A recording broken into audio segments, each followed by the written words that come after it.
You're listening to the Midlife Plot Twist podcast, and this is episode 13.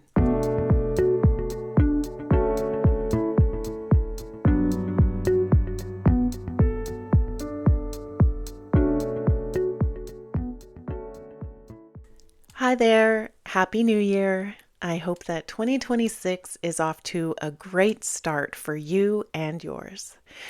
I am posting this week's episode a little bit later than I normally do. I have a little kitty in the hospital right now, and I've been beside myself with worry about him, and kind of scrambling to get this episode together and my phone calls with the veterinarian and everything. My cat's name is Shadow, and he's going to be okay, but he's being admitted into the hospital, and I'll hopefully be picking him up tomorrow morning after some interventions. And yes, my fingers are crossed that he's going to come home and be a great little kitty again. So, on to this week's episode. So this week I want to talk about this little question. Is this it? Is this it is a question that I'm starting to realize is more common than I thought for women who are in midlife. It's not just me, particularly those of us who are in our 40s. This little question packs a punch because it tells us that we're restless and discontent in some way with something in our lives, and it can signal potential for a whole lot of change. I try to remind myself often that change itself is neither good nor bad. It's just change, and it's up to me to make of it what I will. And the change that this little question sparks can be, it can be to a sphere of life in particular, like relationship or career or self or health or things like that. But I also think it can be in a general sense of like discontent and restlessness with life in general. And we haven't really pinpointed yet what it is that is going on. I realized maybe this past week that is this it can have two different meanings that are subtly but very importantly different. The first subtle meaning is asking, is this it? Meaning, is this all I'm made for? Is this my purpose? Is this who I am? Like, this kind of questioning signals restlessness and discontent with something that feels inadequate or like something's missing. It's not quite fulfilling. I've definitely been in this situation before. I had a long-term partner at one point whom I loved dearly.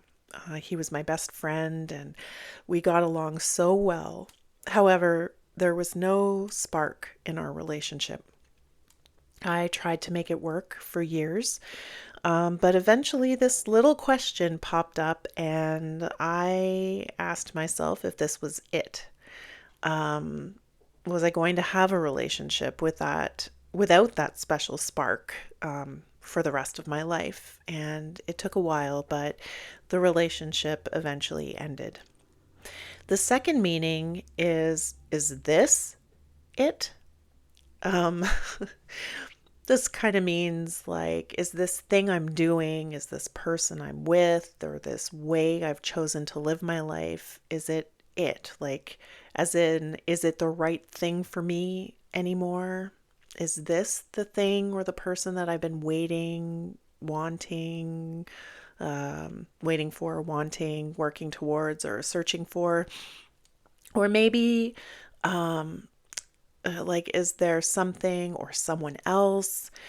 This is where I was for the past couple of years about my career. And I worked so hard to get to become a professor. And once in the position, the question came into my mind. And this time it asked, is this career it for me? Is it the right fit? Is it the it that I thought it was going to be? Excuse me.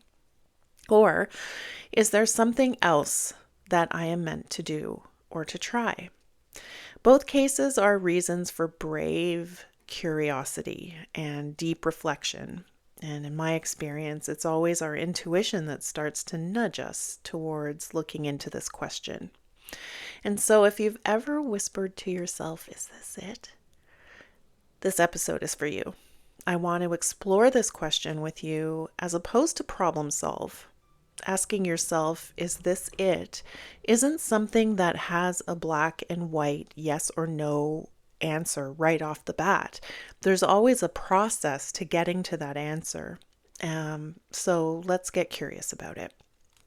Right off the bat, I want to emphasize that this question doesn't mean that something is wrong with your life necessarily. As you start to consider this question, focus on it being more of an indicator that something is waking up within you. It makes perfect sense that this would come up in our 40s.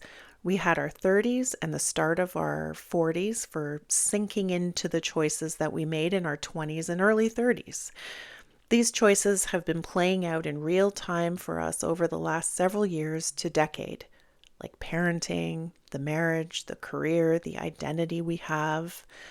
I find that our 40s are like a midway check-in point to see if what we chose for ourselves in our younger years really is what we want and need at this point, and if the ways in which we're living and existing are sustainable and fulfilling for us for midlife and our elder years, because we are certainly not the same as we were when we were in our 20s. Thank God. It's actually a beautiful time when we can start to be radically honest with ourselves. And if you're someone who's been caring for others and putting everyone else first up until now, is this it? Will usually signal the opening up of a time that is about you, your needs, your desires, and where you are the one being cared about, looked after, and cared for. Two things can come up when we start questioning if this is it. The first is that it feels selfish to want more for ourselves, and we can feel guilty for having the question at all, as though it means that we're ungrateful for our loved ones, for the privileges and the life that we do have. The second is simply because it implies change, and that can be really threatening. It can feel like it threatens our stability, identity, as well as expectations that other people have of us and that we have for ourselves. Not to mention the fact that, when we do start to change or something shifts like this, it can threaten the loved ones that we have in our life, to see, I don't know, they'd question what's going on with us, and it can feel threatening for them as well. Both of these have definitely come up for me, and although I've decided that this isn't it in the case of my career, I still grapple with feelings of selfishness and guilt and the fear of change. Being a professor affords me stability, a good income, benefits, a certain degree of prestige about my role, and a realm of opportunities that I had never experienced before in my life. I have been extremely grateful for all of these things, so how can I want more or different? After a while, I realized that I didn't want more, I just needed different. And that is for a bunch of reasons, which I won't get into for now. So how dare I not want this anymore, not want this career when others would be so happy to be where I am, or so I imagine. My career also affords me financial and career path stability. It's a known pathway of milestones and things that I have to do in order to advance. The identity of being a professor is also pretty stable, and I and my loved ones have expected that this is what I would do until I retire. So, change in this case is very scary, especially when I look into the unknowns of what I am choosing next. But I'm here to say that you can be deeply grateful and still recognize that you need something different. Being grateful doesn't require us to abandon ourselves if some kind of alternative shows up for the thing that we're grateful for. You can definitely honor what you have and listen to what it is that you're missing or needing. As I said in the beginning, this is just a call for us to allow ourselves to get curious about all this. Wanting more or wanting different for ourselves doesn't mean dramatically and automatically blowing up our lives. In some cases that happens, but we don't need to intentionally do this. Getting curious about this stuff is more like a supportive exercise that we can give to ourselves.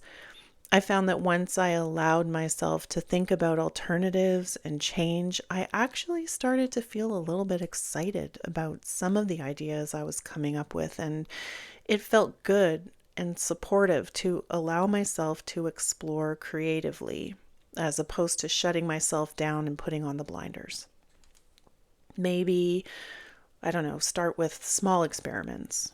I just started journaling actually every single morning, stream of consciousness style journaling, to see what was going on in my head and to encourage my voice to speak and answer the question, is this it?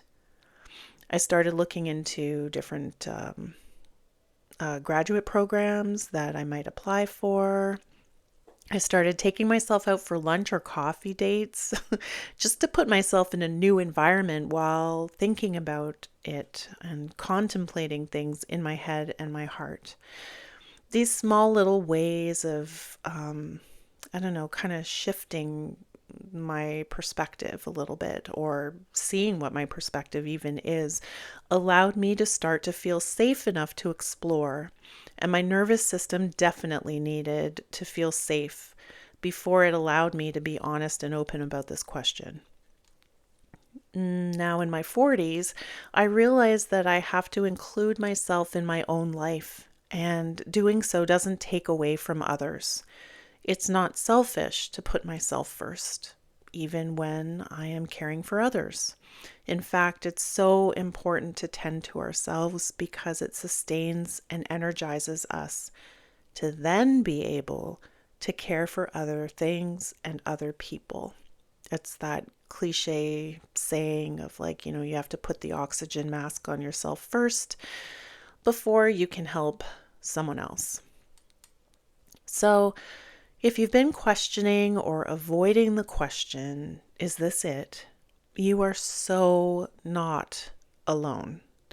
Remember that you don't have to decide today or make any huge dramatic changes.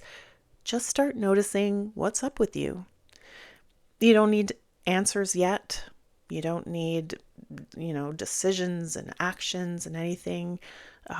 It took me illness and 2 years of working through this question to arrive at the decision to leave my career. And I'm only now starting to get the wheels in motion to actually do it. And I think that's it for this episode. I'm kind of stopping abruptly this week. I'm very preoccupied with my little kitty. So I am going to end it here. I do hope that even though it's short, I hope that you found this episode supportive and helpful and encouraging. I know that when I first started to question things, I could really have used someone to tell me that it's okay to think about this stuff because I was even too scared to allow myself to think about it. I felt like I was going to have to make a decision or that someone would know what I was thinking, which is silly. So all of that to say, I'm here and I so get it. Okay, that's it for this week's episode. Thank you for being here with me. Please think about my little kitty. And next week I'll update on him. His name is Shadow. I think I mentioned that. Anyway, as always, please follow the podcast and like it or save it. Give it some stars if you're enjoying it. Feel free to reach out to me by email with any questions at midlifeplottwistpodcast@gmail.com. Or if you have things you'd like to share, if anything I talk about like resonates with you, or if you have questions or anything. And until next week, be well.